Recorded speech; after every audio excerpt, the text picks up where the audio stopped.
Arizona here, lead educator embodied self-defense. Trigger warning, today's a little bit of a brutal video, but I am going to round it off with some actionable positive points for you, so we're not going to end on that scary note, okay? Today we are talking about rape, okay? I myself have experienced this.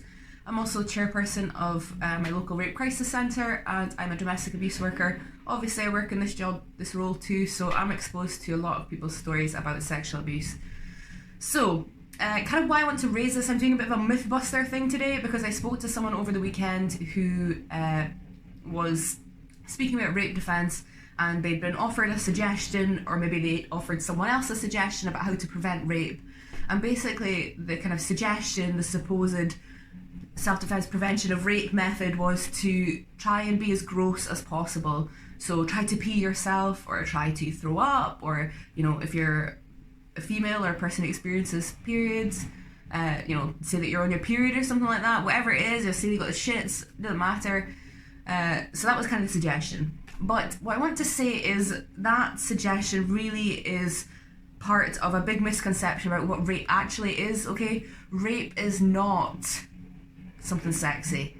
Rape is not about consent. Rape is not a positive sexual experience, okay? Rape revolves around power, humiliation, degradation, okay? So sometimes those things like peeing yourself or throwing up or other kind of gross things, that can be a turn on for the perpetrator in that situation, okay? That sometimes they will even manufacture those things into the situation, okay? So please do not let yourself get lost in that misconception that somehow being gross is going to stop a rape from happening, okay? That really just is symptomatic of a gross misunderstanding of what sexual abuse actually is about.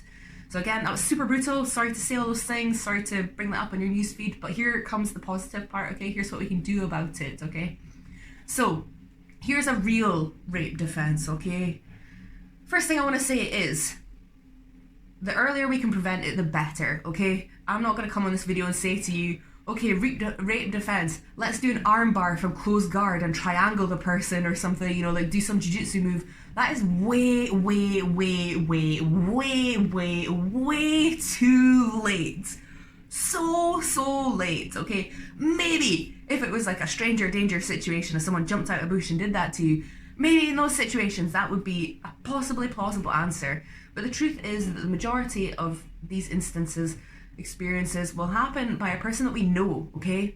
And let's not underestimate the goodwill of a person who is being perpetrated against. I know it sounds totally crazy, but the reality is, and I know this from my experience or other people's experiences, even when something bad is happening to you, sometimes, you know, we might not even want to hurt the person because maybe we're supposed to love the person, you know, maybe they're part of our community, maybe they once were a friend, maybe they're someone we thought we liked.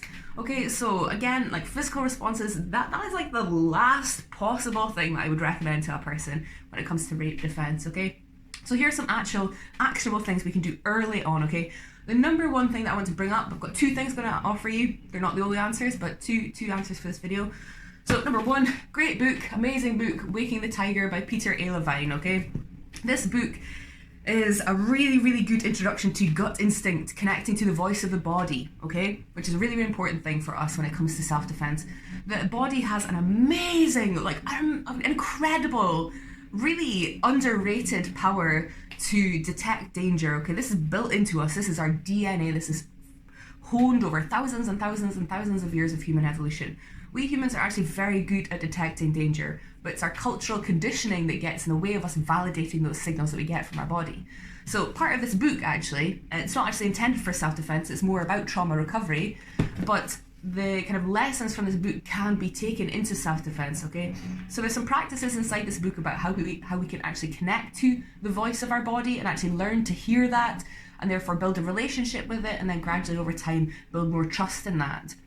So number one thing I want to say is, like, you know, listen to those gut instinct signals. If there's something that just like isn't right about the person or people, just it's hard to sometimes put into words when you're in those situations, but there's just something inside of you, and it can feel different for all different people, but for me it sometimes feels almost like like a piece of the puzzle isn't fitting right, you know, or just something is just like jamming, or just something's just not right. I can't exactly put my finger on it, you know. And nowadays I have the benefit of experience, both professional and personal, and I know that those signals are valid, and I store those, I don't ignore those, and you know, that's useful intelligence for me when I'm approaching a potentially dangerous situation. So just super quickly, a possible way that we can apply the learning from this book, one of the examples in the book is to, for example, flick through a magazine, okay? Well, maybe first of all, get like really centered, just kind of quieten yourself down and turn your attention inward. Maybe take a few deep breaths or something like that as well, just kind of really bringing that energy in. And then the suggestion is to read through a magazine, just flip through a magazine, maybe something quite visual. And then just really tune yourself into the subtle reactions within yourself when you look at different images. You know, for example, if you looked at something that made you quite happy, you might almost sense a sort of like elevation within yourself, or maybe like a relaxation. But maybe if you saw an image that was quite hard hitting, you would kind of feel yourself tense up, or maybe you get a cold shiver, or maybe you get hair standing up in the back of your neck or something.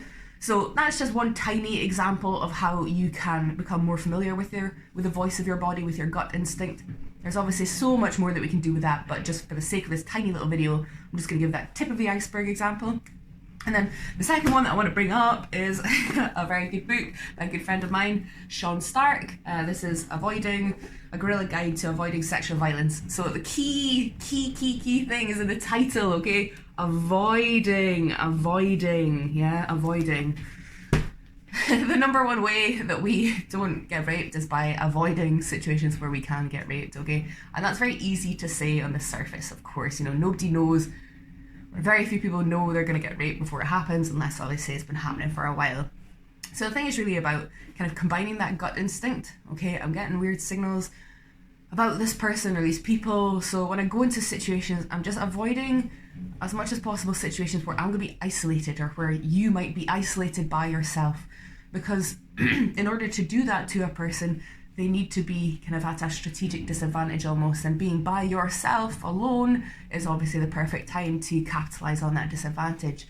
So kind of the lesson that we're kind of taking away from that is, if you are getting bad signals about a person, or maybe some people or a situation or something like that, and you are going to be by yourself in that situation at some point, is there any way that you can make that not happen? Can you remove yourself before you're by yourself? Can you get someone else involved who would be an ally? What can you do to reduce opportunities for you being isolated? Okay, this is especially true for young people, for children, okay? Children who are getting bad signals about a person. Is there any way that they could somehow change the situation so that they're not alone with that suspect person, okay? So there we go. Two just really tip of the iceberg things about how we can avoid, possibly prevent rape from happening. Okay, so to summarize, rape is not a sexy event. Rape is not about whether you're gross or whether you're looking attractive, whether you've got a spot on your face. It's none of that, okay? Rape is about power, about humiliation, about degradation, and sometimes the ways that those things can be manufactured is unbelievably creative, okay? So do not count on being too gross as a rape defense. Instead, focus on growing a relationship with the voice of your body, okay? Take a look at some mindfulness practices.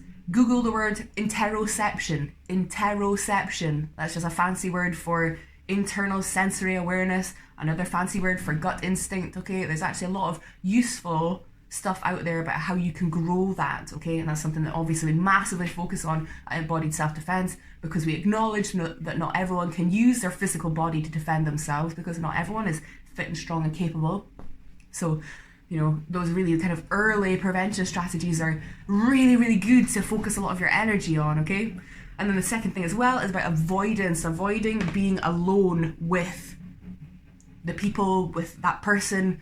However you have to do that, you can use different skills, lying, you know, strategy, use of environmental space, technology, whatever it is. If you're getting bad signals about a person, try to avoid as much as possible being alone with that person or those people, okay? those are some real strategies for you. Okay, so one last thing I want to say is, yeah, it's super scary to hear these things. It's awful. Nobody wants to hear these things. Everyone thinks it's not going to happen to them.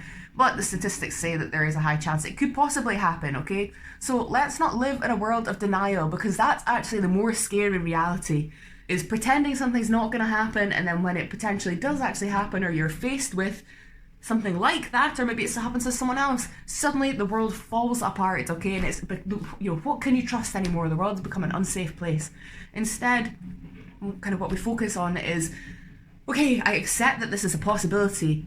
I'm going to empower myself with knowledge. I'm going to empower myself with practices, okay? I'm going to learn some emotional regulation. I'm going to practice emotional regulation so that I can be okay when I know scary information. I can still be on a level playing field and still be clear, still be rational, still use everything within my body to deal with the situation, even when I have scary information in the contextual space of my mind, yeah? So, yeah, knowledge is power. It's not news to know that this happens to people, okay? Don't live in a world of delusion. Not living in a world of delusion doesn't have to be a scary thing, okay? I would say that living in the world of delusion is just a false reality, and that's far more scary to me. Knowledge is power. You can prevent these situations, not always, but a lot of the time you can prevent them, and also there are lots of tools out there for getting through it as safely as possible, coming out the other side and reducing the long-term impact of a situation like that. There's so many amazing help services, support services and stuff out there that can help you if that is something that you've been through. And as well, if you have been through that and you didn't manage to stop it, you know, if you're kind of blaming yourself, thinking I should have done things differently, okay, it's easy to say that in hindsight. We don't know at the time. You know, the benefit of the doubt is a real thing, you know. Again, that whole thing I said earlier about it being people that you know. There are so many complex factors involved in a situation like that. So let me just be clear, it's not your fault. It's never your fault. The only person who's responsible for perpetration is the perpetrator. And that is just, you cannot deny that. That's black and white, okay? If that's happened to you, please know that you can recover and you can become so much stronger. There are so many things that you can take away from that experience that can propel you forward. And I know that sounds like absolute crazy talk, but let me just remind you about how incredible it is that you have actually survived that experience. Like, to actually wake up and face every single day after that's happened to you, that literally takes the strength of a fucking hero. So yeah. So yes, if that's happened to you, you're a hero. Oh my god, I'm almost a little bit teary. Yeah, if that's happened to you, you're a hero. Even though it maybe wasn't the most glamorous way that you ever imagined you would be a hero, you are a hero. You are super strong. And if that hasn't happened to you, I'm glad that it hasn't happened to you, but please don't just live in a world of delusion. Empower yourself, okay? Take action, take control of your own safety. And it won't just stop you from getting raped. It's also going to make you a really strong person who can communicate what they want, go after the things that they want in life, deal with situations, be resilient, assert boundaries, all these really important things. Know self, have a relationship with self, move your body. There are so many benefits to having a self-defense practice, an embodied self-defense practice, as I like to call it, okay? Literally, you're living self-defense. And again, that's not about knowing ninja moves. That's about standing up for yourself, knowing yourself, having boundaries, being able to assert those, loving yourself, believing that you are worth defending. Okay, right, there we go. That's the end of the video today. Take care, have a good day, be strong, be full of love. Bye.